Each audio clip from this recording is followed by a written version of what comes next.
I don't know, but what you cooking, man?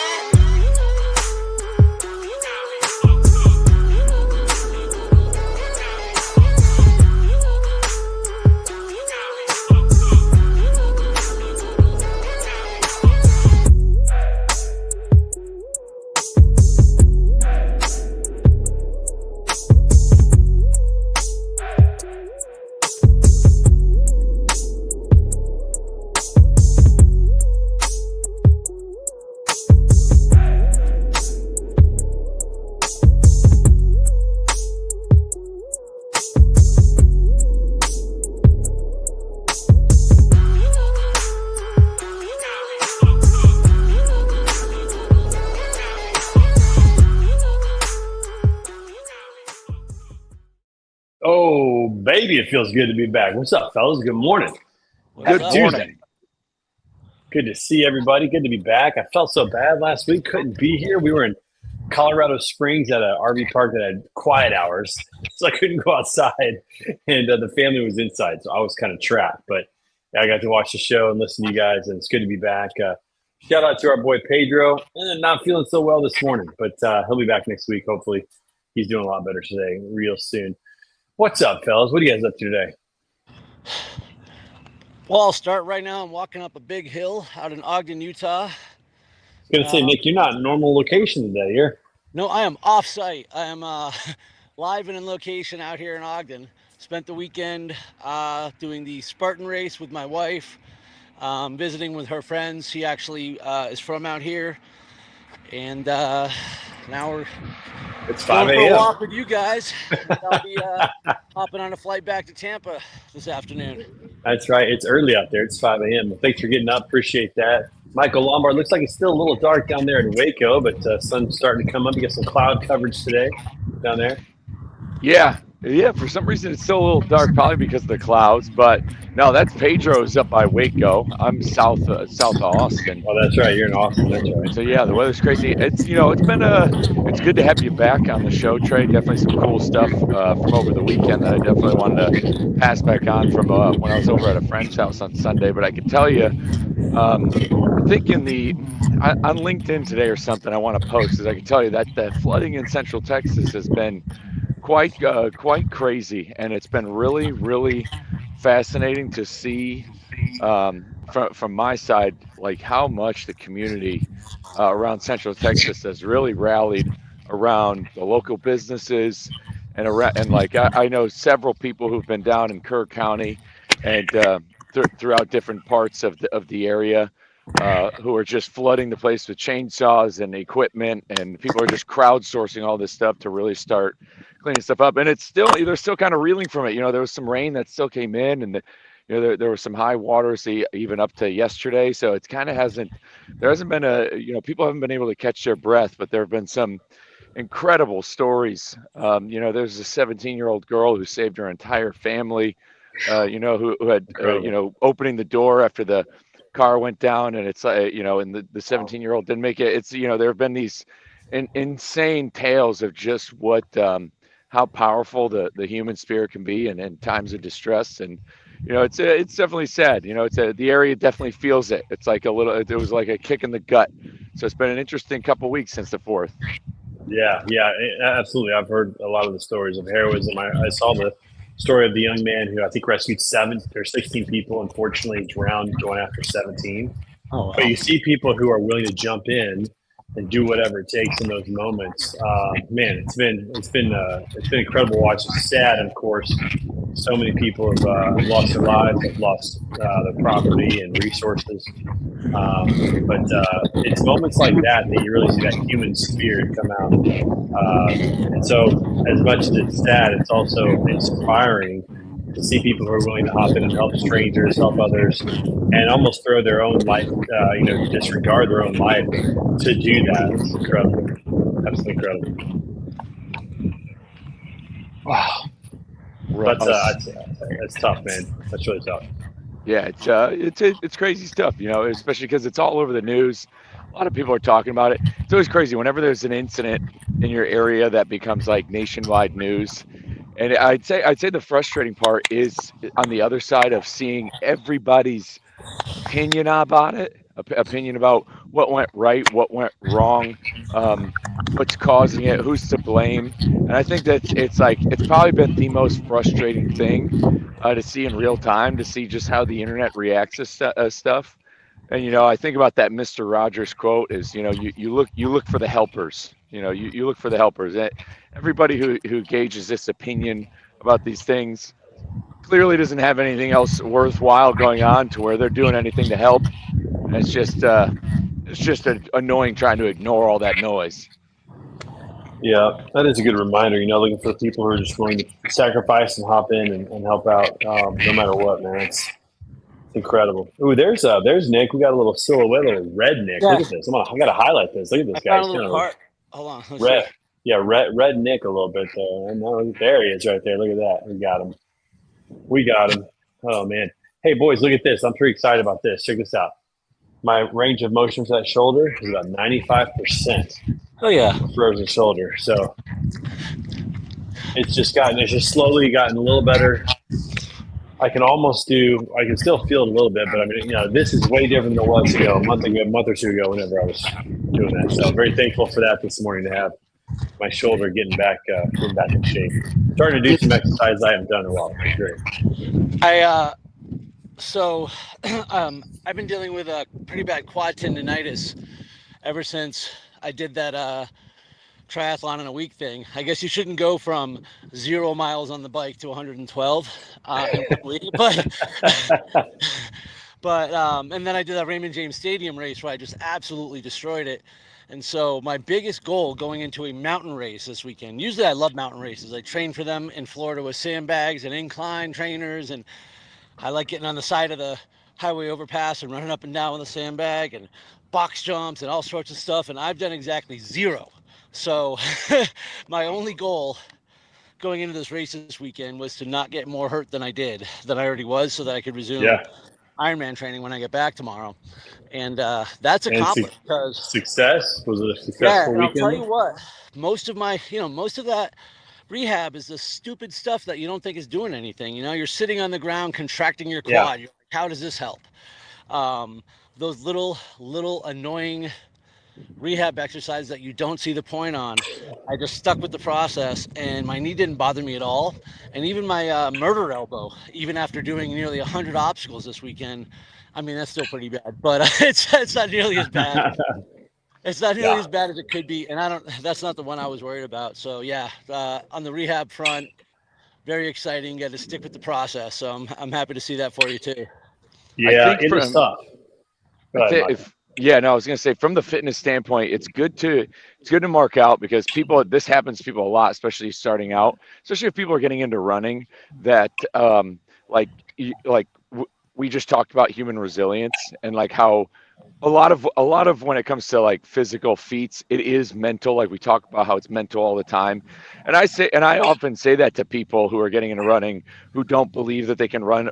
They're like, I don't think I could ever run 26 miles. And I'm like, under duress, you would, like, gun to your head, or if your family was kidnapped and the only way to get them to go is like, you have to do XYZ, like, odds are you're going to do that task. But like the kind of caveat to that is it will come with a price of possible pain or injury.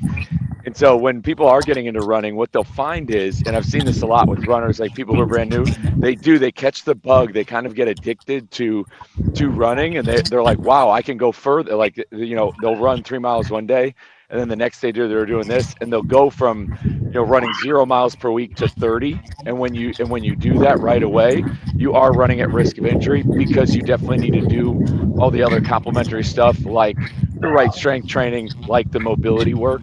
And so if you just try to go from 0 to 30 miles in a week of running, you could end up with some plantar stuff, some tendonitis. So easing your way into it, that's why living by that phrase, 1% better, is where it's at. And always kind of having a plan. You don't want to rush to failure, because it's like, you're finding a little bit of success, and then all of a sudden it's almost like an injury. Like, all of a sudden you feel right back to normal, so you try to go 100%. The doctor says, hey, it's a 6-week recovery, and then by week 4.5 you're like, well, I feel 100%. And it's like, you might feel it, but inside, what's going on. You're not really 100% yet. You really got to wait for that full circle. And it's the same thing when you're like getting into something like you went real fast on the bike, and it's like there's nothing wrong, but yeah, there's a couple And of my things seat you was had to too do. low, so it was like combination of that.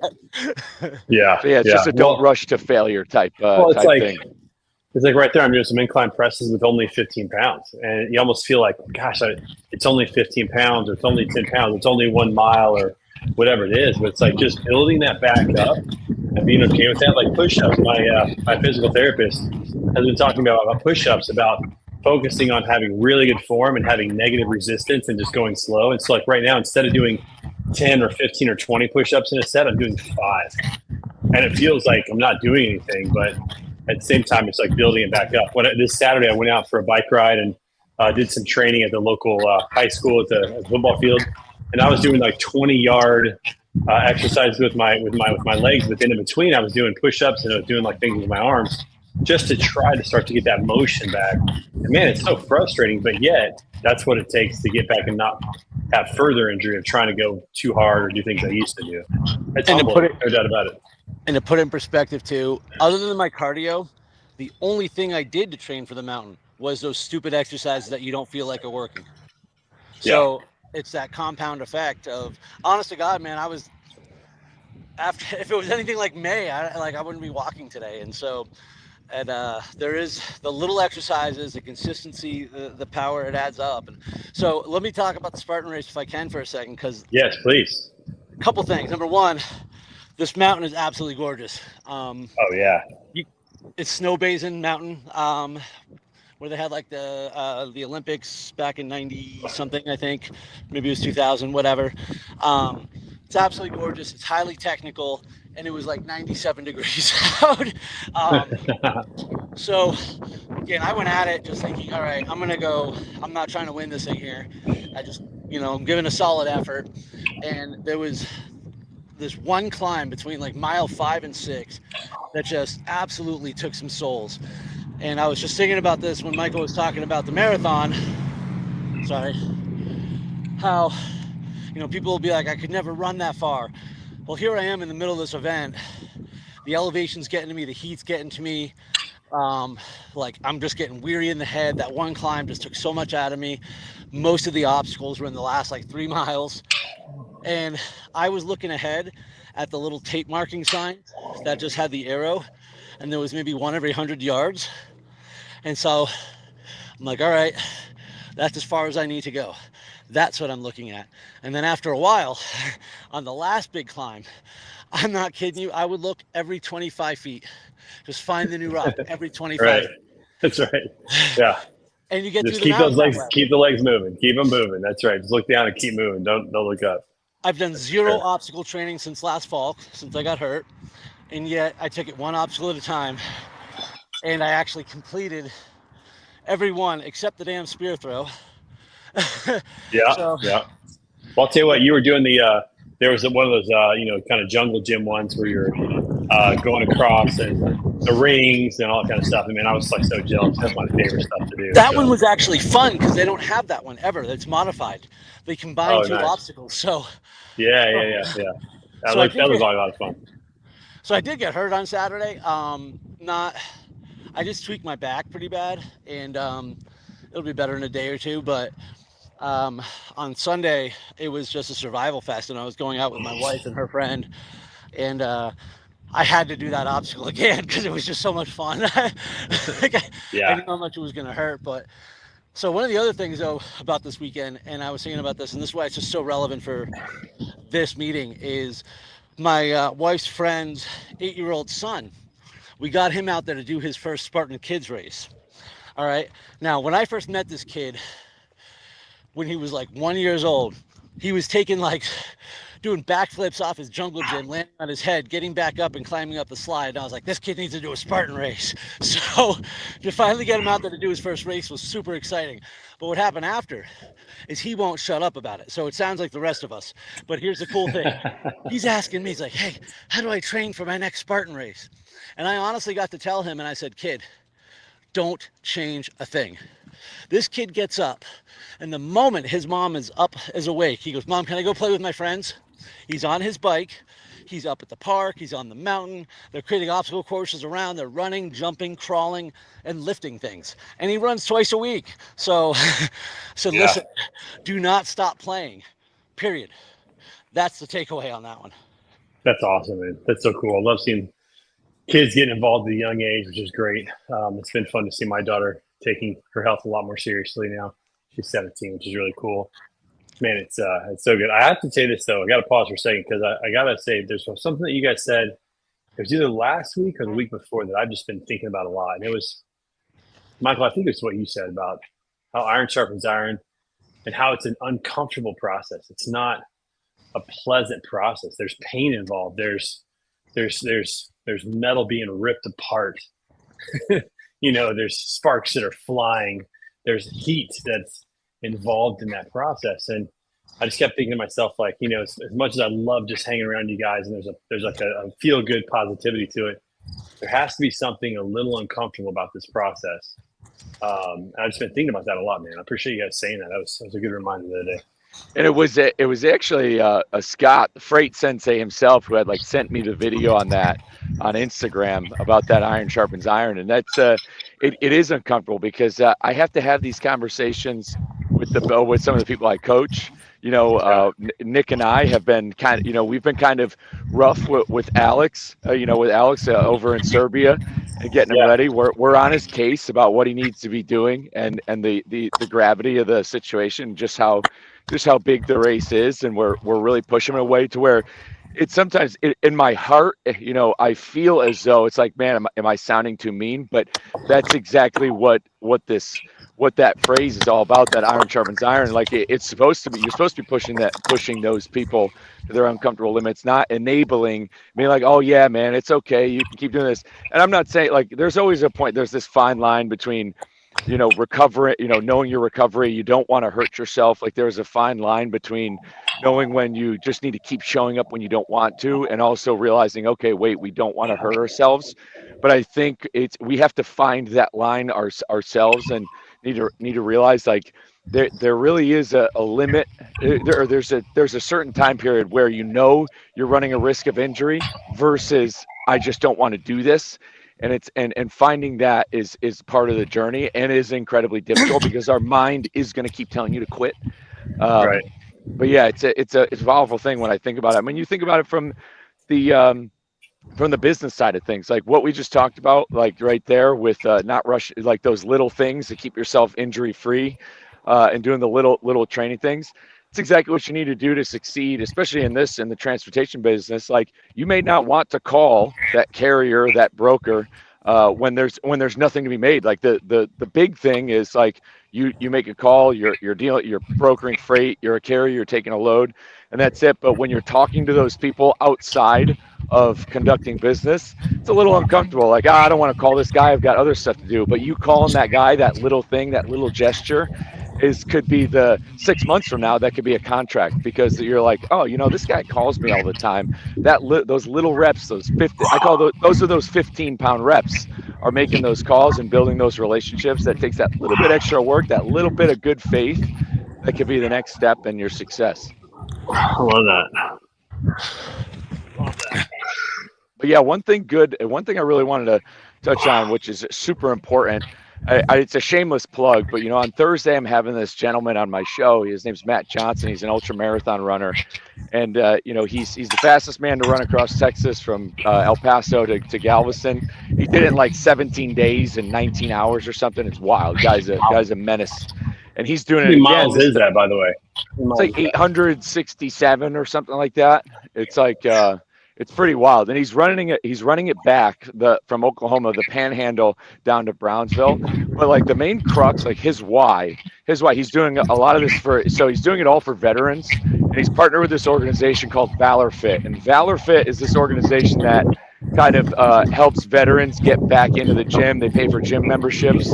And Matt on Sunday was really diving deep into his why, talking about, veterans and their mental health, and about how you do, like when it comes to veterans, especially what makes them so at risk for mental health issues. And I've said this before, is the community aspect. You go from your community, your unit, people, and this is whether you deployed or not, you go from being around people all the time, being around people like with a common mission, common bond, doing the same stuff, all that, and then you go from that to zero. Like when you get out, you might be back with your family or doing XYZ, but you are virtually and mentally alone.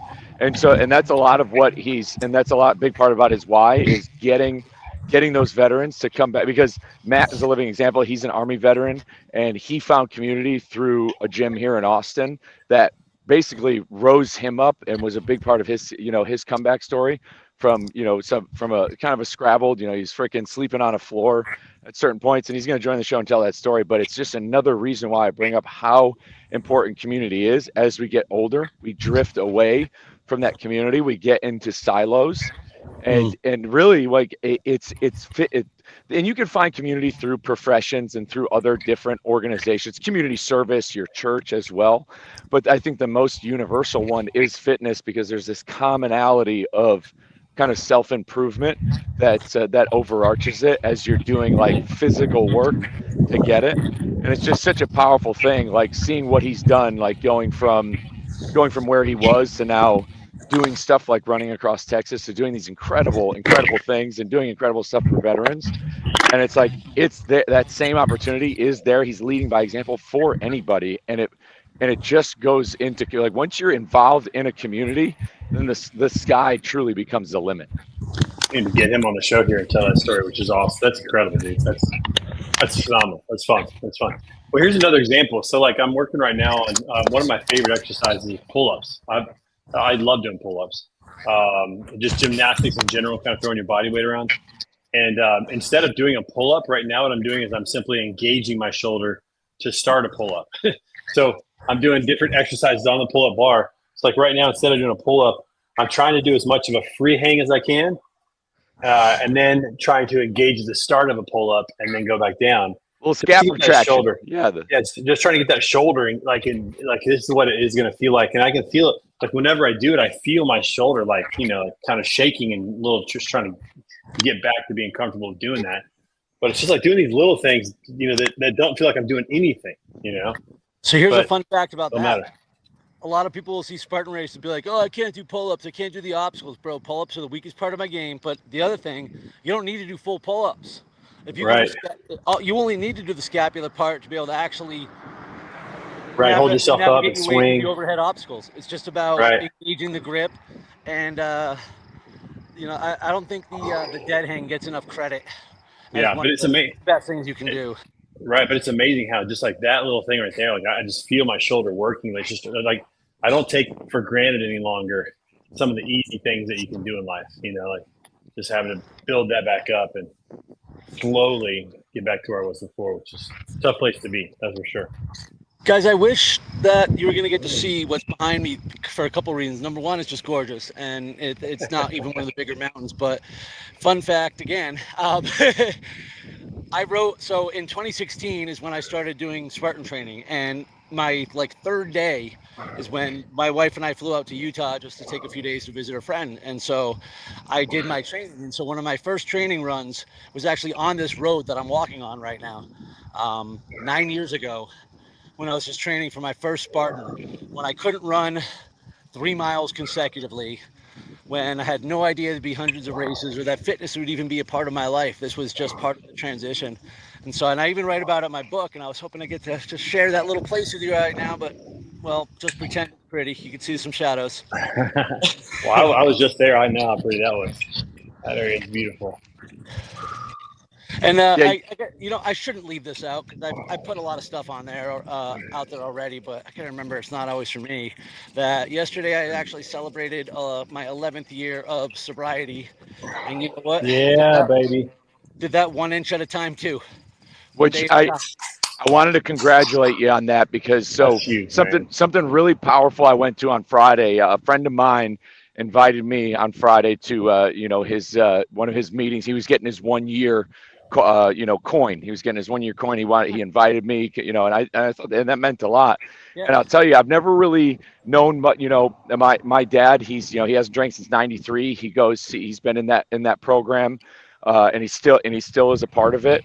And that was my first time really seeing it. And what's crazy, going right back to what I just said about community, I went to that place, and it's like, in that entire program, the Alcoholics Anonymous program, that entire program is built off the same stuff we talk about on the show. Showing up when you don't want to, the idea of having sponsors, having support, like you have to do little acts of, it's not really community service, but you kind of got to do stuff, like whether it's making coffee or like holding the door. Like there's a few like monthly or weekly like things you do. There's like little things you do, and it's all these like little disciplines. And there's like nightly reflections, I believe. There's a lot in this big book that they have. And I learned about all these things that are in this program. And this is how people this is how people recover. Like it's a program set for people to recover from an addiction to alcohol, and it's so relative to how you can. It's crazy because the entire program is exactly what you need and you should want to do to succeed at anything. And it was so powerful to see, and it was powerful to see how that community rallies in those meetings, how they talk, how they engage with each other, how like just how welcoming it is. It was super powerful. So I really wanted to congratulate you, Nick, because now I kind of see the work that goes into it, and it's more than just quote not drinking. Like there's a lot more work you got to put in to be able to keep yourself kind of off from using that stuff. And it's astounding. And anybody, whether you think you have a problem or not, I think it's a worthy thing to go and check out and just kind of see. Well, one of the things too about AA meetings, for example, is that it's kind of designed primarily for people who are addicted to alcohol, but there are other addictions as well that have the same mental psychosis, mental grip on you. And like, so it could be an addiction to pornography, it could be an addiction to video games, it could be addiction to whatever it might be, like pain meds. Like it's the same process of overcoming that, which is so phenomenal. That's a great program. Celebrate Recovery is also another great program. Both of them do a phenomenal job, have very similar components to them. I was going to say a big part of what foundation of many like recovery programs, and a lot of them are founded kind of in the same basis and foundation and whatnot. And you would think about, the steps in these programs, a lot of it's just simple steps for living that help you to put other people first, that help you to realize that not only is it not your job to control the universe, but you humbly accept that you don't have the ability to control the universe. That service, why we're here, service to other people, just helping people, and finding out how much helping people helps me, and to not put our addiction, at the front and center of our lives. And the community aspect is, some people lean into it. It is the thing they need the most. I'll tell you what, that is something I need to lean into more. And that's what I actually love about the term recovery. Like, I will never be cured. I'll tell you what, putting down the drink was the easy part for me. The real work happened like a couple of years after that, when I realized, I'm still not really that different right now. Because all I had done was kind of put down the drink and not really start the work of recovery. And here I am 11 years later, and I know that 11 years from now, I won't even know the person that I am today, because I'm still improving, I'm still learning, developing, and it's a lifelong process, and I'm grateful for that, right? When we hit the top of the mountain, there's nothing left to do. Yeah. There was I was going to say, there was a speaker who kind of mentioned like, hey, the first year or two is hard. And she was mentioning like 2 years, like there's, and you just said that too, like you were a couple of years in and still there was like, some things were probably better and they gotten changed. But she talked about after that 2 years, like like she couldn't emphasize, she was like, how good it will get if you just keep going, like how good it will get. And it's the same with anything, like when it comes to job, fitness, really, like, 2 years, you might feel like you don't have anything, but if you just keep going, it will get so good. It will. Yeah, so much truth to that, man. So much truth to that. And it's true. It's like, the idea of recovery, it's like it never really ends. Like you always have to kind of constantly be working at it and working towards it. Good morning, Jessica. Good to see you, my friend. Life keeps happening. That's the thing. You're not immune from actual real life problems that everybody else has. And as I continue to develop, I just get more tools to deal with them, because back in the day, I had two options, and they were pretty much one and the same. One was get mad, the other one was get drunk. Those are the only tools I had. And sometimes getting mad would help me solve my problem temporarily, but I'm the one still sitting in it. Right. Definitely So wouldn't true, be here fellas. right now. Yeah. Definitely wouldn't be up at 5:30 in the morning on a call talking about healthy habits. So, Right.